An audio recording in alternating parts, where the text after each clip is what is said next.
امروز تو شهر توکیو هم و میخوام یکی از جاهایی که واسه ما ایرانی‌ها پر از خاطرات تلخ و شیرین بوده رو بهتون نشون بدم.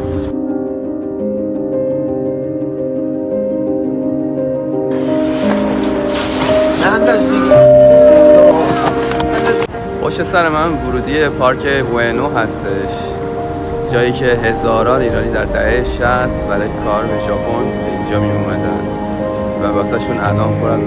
خاطرات تلخ و شیرین میتونه باشه.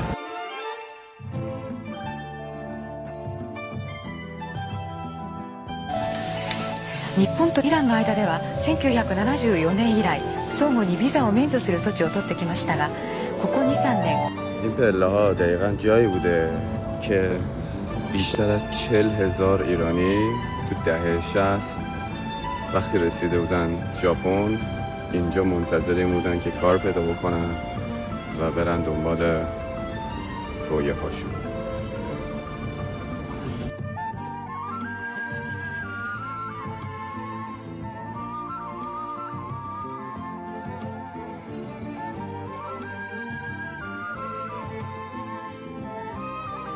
اینجا هم بازاری هستش که کنار ایستگاه مترو اوئنو قرار گرفته که ایرانیایی که از فرودگاه می اومدن مستقیم ایستگاه اوئنو برای اینکه شب بتونن توی پارک بمونن و بخوابن، مایحتاجشون رو می اومدن از اینجا تهیه می‌کردن. پارک اوئنو واسه ژاپنی ها یکی از بزرگترین پارک های توکیوه و جایی که یکی از اتفاقات تاریخی توی کشور ژاپن اتفاق افتاده در دوره شوگون سالاری. ولی واسه ما ایرانی ها یه جایگاه نوستالژیکی داره، جایی که دهه 60 خیلی از جوانای ایرانی به امید کار و زندگی بهتر به ژاپن مهاجرت میکنن و خیلی از شباشون تو این پارک سر کردن و پر از خاطرات تلخ و شاید شیرینه.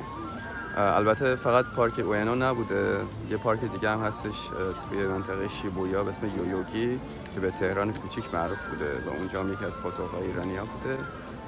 ولی خب یکی از جاهاش هم اینجا بوده، پارک اوئنو، که حتی ایرانی‌ها اسمشو تغییر میدن و میذارن پارک ونو و خیلی از ایرانی‌ها الان اینجا رو به پارک ونو یا به محله ونو میشناسنش.